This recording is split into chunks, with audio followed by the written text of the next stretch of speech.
All right. Welcome, everyone. We are very excited that you're here.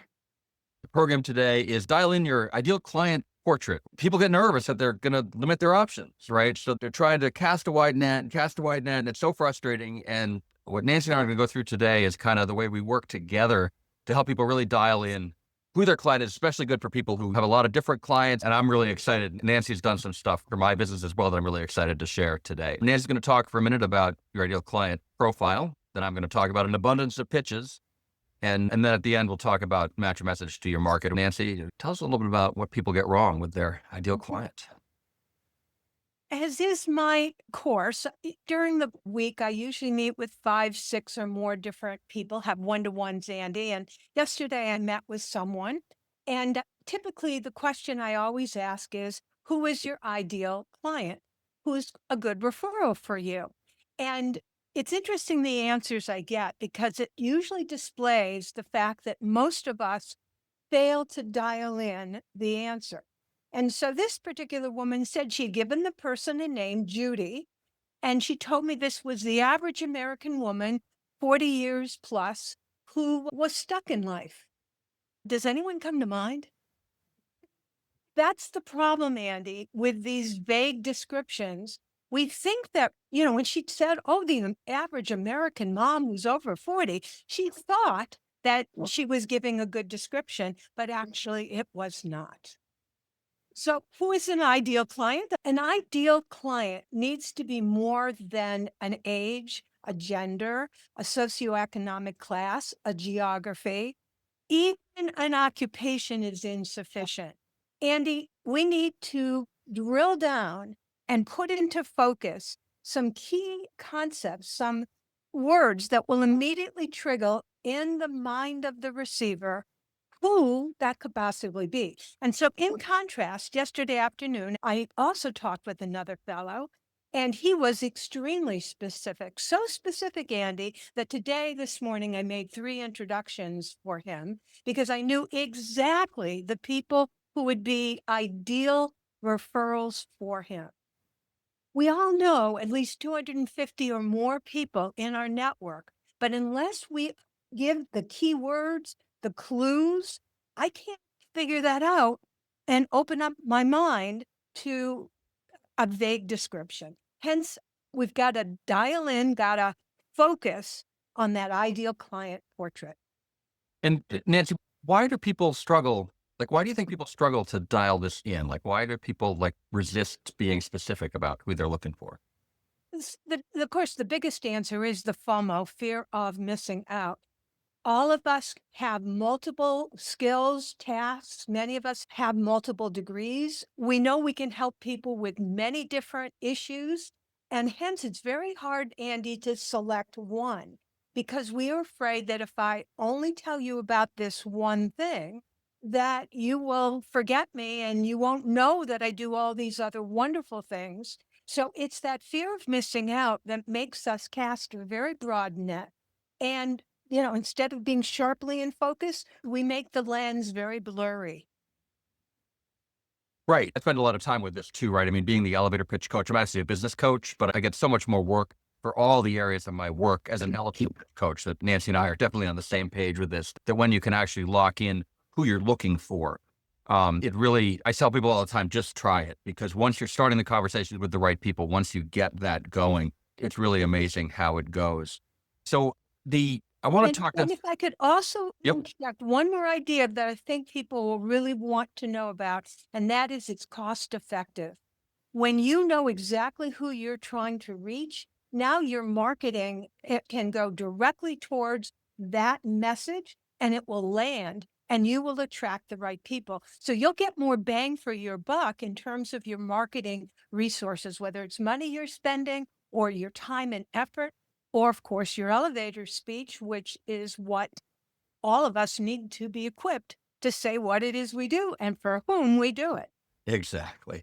All right, thank you. And so I want to share. So Nancy's got this tool. I won't call it new because she's been doing this for a while, but she has upgraded it in a couple of ways. As an elevator pitch coach, I work with people a lot on being specific. But what Nancy's doing really it makes my job a lot easier and it really puts a lot of things into focus. So I want to go back to my slides, which Here's what all of us are using AI tools, but AI tools are only as good as the prompts that you give them. And so I have been working on how to identify somebody's ideal client portrait using what is the likability system, which is my proprietary personality system for helping people make sales. And it talks about four different ideal buyers and so forth. And so I simply fed into, after obviously some work. And by the way, since I did this for you, it has taken on other revisions. So it's getting better and better. And so what I did is I put in Andy's name, I put in his occupational title, I grabbed his about section from LinkedIn, and then I asked Andy to tell me values. And I gave him a list of about 30 values. He selected whatever number were right for him. And I fed that in and out popped this ideal client portrait. and the cool thing about this is that it wasn't I wouldn't say this is necessarily news to me, but it's really nice having it all in front. And what I want to show quickly is how having this actually fixes a lot of the elevator pitch problems that people have. Because right at the beginning, the ideal client portrait includes professionals seeking to improve communication. So entrepreneurs and business owners who need to calculate the value, or need to calculate isn't the right word, articulate their value proposition, sales professionals. And now the the thing that I do with this, so the first thing that I do with people is work on coming up with a bunch of pitches. And so many people are like, oh, Andy, like I just can't think of any other way of describing my business. But one of the cool things about Nancy's tool is it spits out this sort of thing. And this actually has over 30 pitches in it. What I've gotten here has over 30 pitches because what we're looking for is the person you work with and the problem you're solving. And that's exactly what this does. Entrepreneur, business owner, sales professional, consultant, coaches, freelancer. And the actions they're taking, clearly articulate their value proposition, spark interest quickly, book more meetings, word of mouth. And so you can mix and match these, right? If you start mixing and matching these, you've already got 30 pitches. And the work that I then do with people is to figure out which ones to start with, right? Number two is organizations that invest in professional development. So companies with sales teams that need better prospecting skills, networking groups and business associations. And for those of you who've worked with me before, you know that I hate the word and. Anytime I see the word and, I break it down into separate pitches. This generates a whole bunch more things, right?